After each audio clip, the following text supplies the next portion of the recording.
Plus. इस वक्त हम मौजूद हैं बदरपुर विधानसभा में और बदरपुर में ओजोन के नाम पर और रजिस्ट्री के नाम पर लोगों से की जा रही लूटपाट को लेकर आम आदमी पार्टी द्वारा बीजेपी के विधायकों पे, बीजेपी के पार्षदों पर गंभीर आरोप लगाए जा रहे हैं। आखिर किस मुद्दे पर आरोप लगाए जा रहे हैं? विधायकों के विकास कार्यों पर आरोप लगाए जा रहे हैं। एक बड़ा सवाल उनके कार्यों पर उठ रहा है।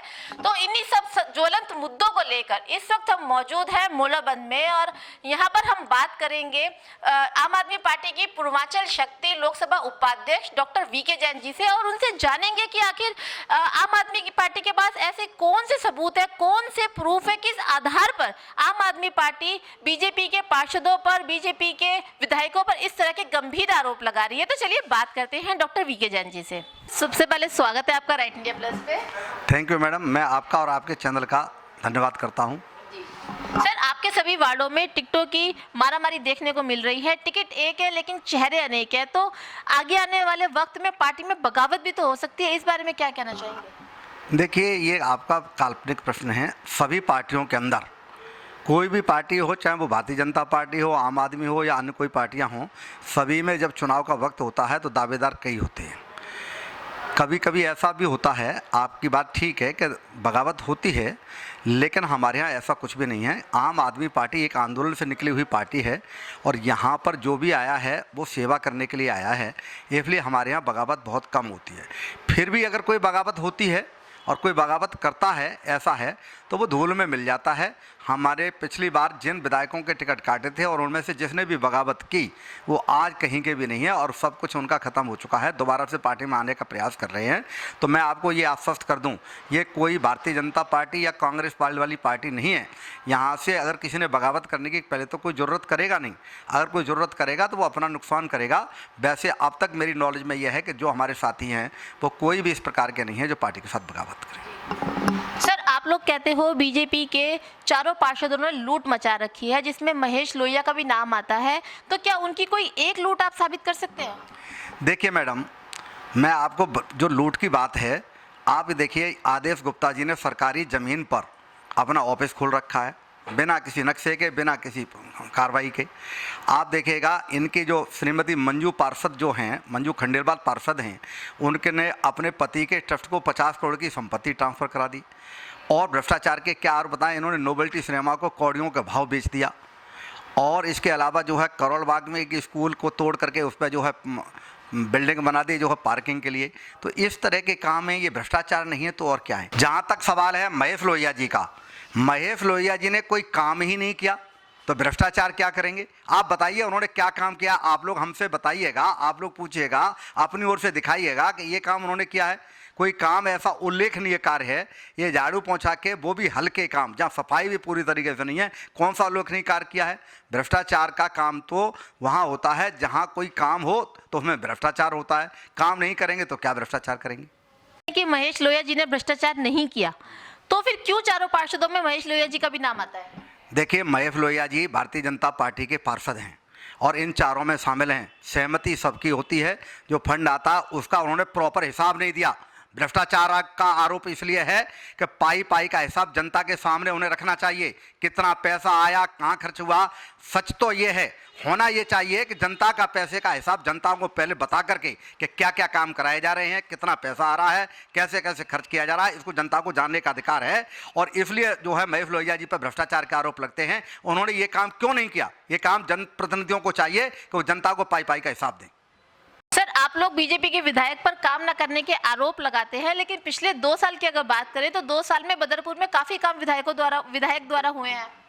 बताइए कौन सा काम हुआ है? विधायक जी ने कौन सा उल्लेखनीय काम किया है? कौन सा डिग्री कॉलेज बनवा दिया है लड़कियों के लिए? कौन सा लड़कियों के लिए कौन सा काम कराया है? कौन सा सीवर डलवा दिया है? और तो और उन्होंने जो ओजोन हटाने की बात की थी, जिसको मनोज तिवारी से उन्होंने बुलवा दिया था कि जो है ओजोन गोजोन हो गया है, उस पर भी जो आज तक ओजोन भी लगा हुआ है। कौन सा काम हुआ है? बताइए तो सही आप लोग कौन। चलिए सर, आपके वार्ड की बात करते हैं। अगर वार्ड से आपको टिकट नहीं मिलती है तो क्या फिर भी आप राम सिंह नेताजी का झंडा उठाएंगे? देखिए, मैं किसी लालच से पार्टी में नहीं आया हूँ। ना मैं किसी पद और चुनाव के उद्देश्य से आया हूँ।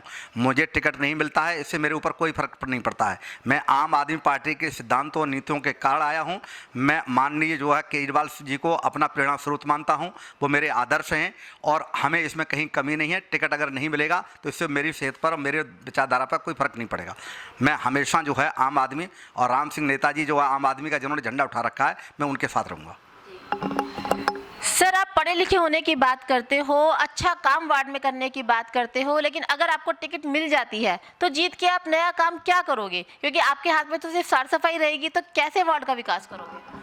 देखिए मैडम, पहली बात तो मैं दिल्ली के बता दूं कि दिल्ली में जो कूड़े के बड़े बड़े ढेर हैं, जब बरसात का वक्त आता है तो वहाँ पानी अंदर जाने के बाद ये हालत होती है कि बदबू जो है 1-1 किलोमीटर दूर तक जाती है।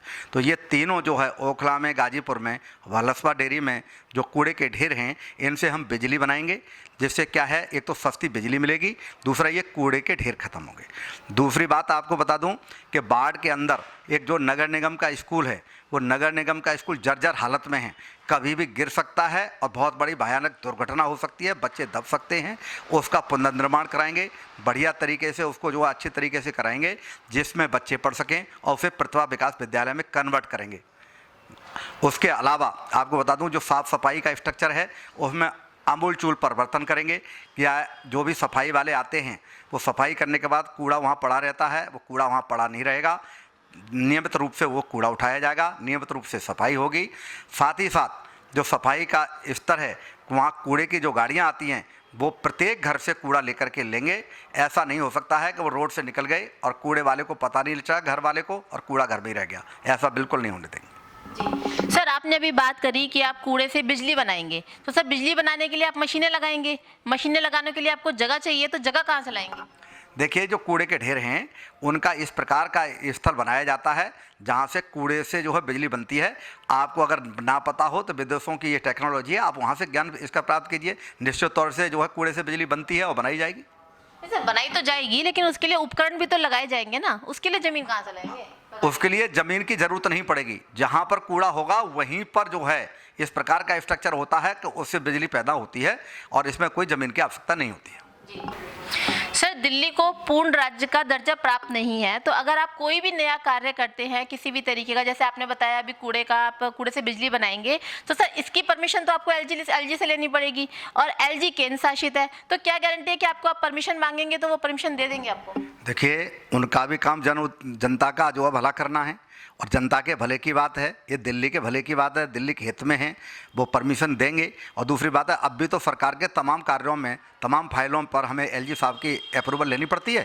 तो जब जैसे अप्रूवल अब ले रहे हैं वैसे अप्रूवल उस समय भी लेंगे, इसमें कहाँ प्रॉब्लम आएगी। सर, जैसे आपने कहा कि जनता की हित की बात है, तो पुलिस केंद्र ने अपने हाथों में रखी हुई है, और जहां पर ज़रूरत पड़ती है पुलिस की, तो ये कह के मना कर दिया जाता है कि जी पुलिस हमारे अंडर नहीं है तो हम कुछ नहीं कर सकते। तो क्या वो चीज़ें जनता के हित के लिए नहीं है, जहां पुलिस का कार्य ना करने पर उसको केंद्र पर डाल दिया जाता है?